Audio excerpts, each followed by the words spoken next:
In the grim darkness of the far future, there is only war. But beneath the endless battles and the cries of dying worlds, lie whispers. Secrets too ancient, too powerful, too dangerous to know.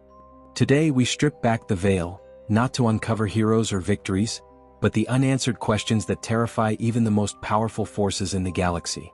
Chapter 1: The Emperor's True Origin. The Emperor of Mankind. The immortal God King.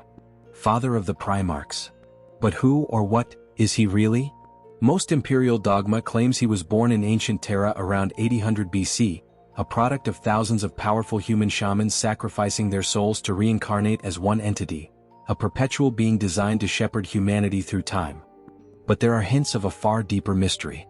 Some Adeptus Mechanicus data vaults contain references to a figure matching the emperor's description in Mesopotamia, ancient Egypt, even the Unification Wars, stretching back tens of thousands of years. He was known by many names: the Sigillite, the Wanderer, the Philosopher King, always manipulating events behind the scenes. And if he's a perpetual, is he the only one? Or was he part of something greater, some now vanished pantheon of ancient beings? A darker possibility? The Emperor is not human at all. Some radical Xanthites of the Inquisition whisper that he is a creation of the Old Ones, built during the war in heaven to be humanity's answer to chaos. A psychic weapon designed to replace the Necron, or to defeat the warp itself. If true, it means mankind's divine protector may have been manufactured. And the implications of that are horrifying. Chapter 2: The Lost Primarchs. We all know the names of the Primarchs: Guilliman, Dorn, Sanguinius, Horus. But what of Primarchs 2 and 11? No records exist. Their names are stricken. Their statues shattered. Their legions erased. Even their brothers are forbidden from speaking of them. The Codex Astartes refers to them only as unknown, while the Emperor himself commanded their erasure during the Great Crusade. This level of censorship is without parallel. Theories abound. Some claim the two Primarchs defied the Emperor during the early stages of the Crusade, perhaps forming independent empires, dabbling in forbidden tech, or consorting with Xenos races. Others believe they fell to chaos before the heresy began, and their failure served as a warning to the others, a lesson in loyalty written in blood.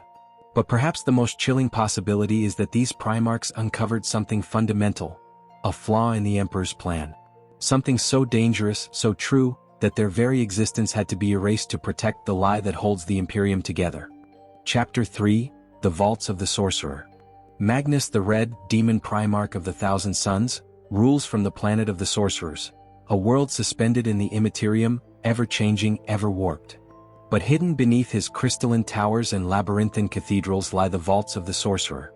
Sealed chambers of impossible geometry, written in languages that predate the galaxy itself. Inside are artifacts so dangerous that even Magnus dares not use them. Forbidden tomes written in flame and madness. Mirrors that reflect alternate timelines. Statues that whisper prophecies backwards in time. Some whisper that these vaults hold remnants from before the current age, perhaps from the war in heaven, perhaps from realities that collapsed into the warp. The chaos gods themselves seem wary of what lies within. And that alone should terrify us all. Chapter 4: The Men of Iron, Humanity's Forgotten Gods. In the golden age of technology, humanity was at its peak. Star travel, advanced terraforming, near immortality, all possible thanks to artificial intelligence. The Men of Iron. But then they turned on their creators. Entire sectors were consumed in the rebellion. Mankind only survived by using devastating weapons that scorched entire worlds clean. After the war, all AI was banned. But not all Men of Iron were destroyed. Some records hint at deep space signals, cold, machine-like code still transmitting from outside the galaxy. Explorator fleets have vanished trying to follow them. Rumors spread that the Necrons encountered these ancient machines, and found them too dangerous to destroy. The idea that even a Necron overlord would retreat from a synthetic intelligence built by mankind? That's a nightmare given form. Some Inquisitors believe the Men of Iron are simply waiting, evolving, upgrading, preparing for a day when the stars are silent, and only the machine remains. Chapter 5: The Tyranid Hive Mind, More Than a Swarm? They came from the dark beyond the stars. The Tyranids, a hunger made flesh, consuming world after world with biomechanical precision. But why now? Why here? Why this galaxy? Some scholars believe something here is calling them. The Astronomicon? The warp? the psychic screams of the Imperium? Others suggest something far worse, that the hive mind was created, not evolved. A biotechnological apex predator, designed by an ancient race as a fail-safe weapon. Perhaps the final act of the Old Ones? Or a dark secret buried in the Necron archives? A few, deranged or prophetic, believe the Tyranids are not alone, that they are the scouts and that behind them lies something greater. A godlike intelligence traveling between galaxies, consuming the multiverse one reality at a time. Chapter 6, The Star Child and the Emperor Reborn? There is a heretical belief, ancient, outlawed, that the Emperor is not dead, but evolving. The Star Child theory posits that the Emperor's shattered soul is gestating within the warp, forming a new divine consciousness. This new being, the Star Child, is said to be humanity's true salvation. Not a ruler, but a god of psychic harmony that will lead mankind to a new golden age.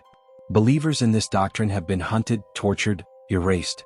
The Thorians who support this idea operate in secret, convinced the Emperor must be reborn, not sustained. But rebirth is not always a gift. What if the Emperor does return, but warped by millennia of psychic agony, betrayal, and unfulfilled dreams? Will he still be the protector of mankind? Or something alien? Chapter 7, The Hollow Earth of Mars.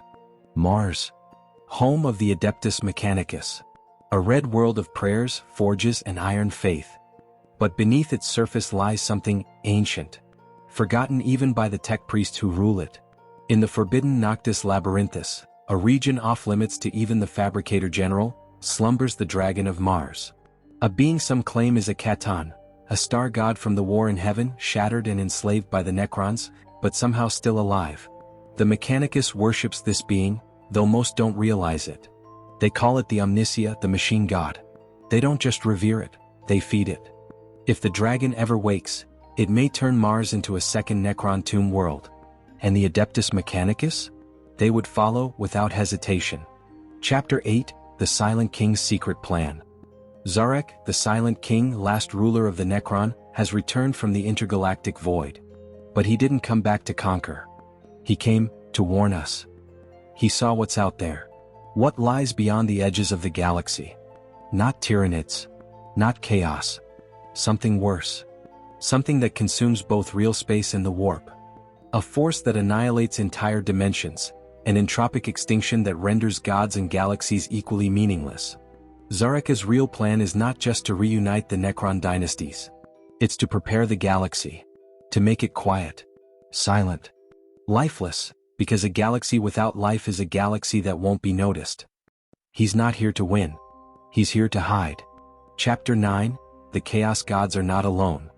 We know the names of the four: Khorne, Sietch, Nurgle, Slaanesh.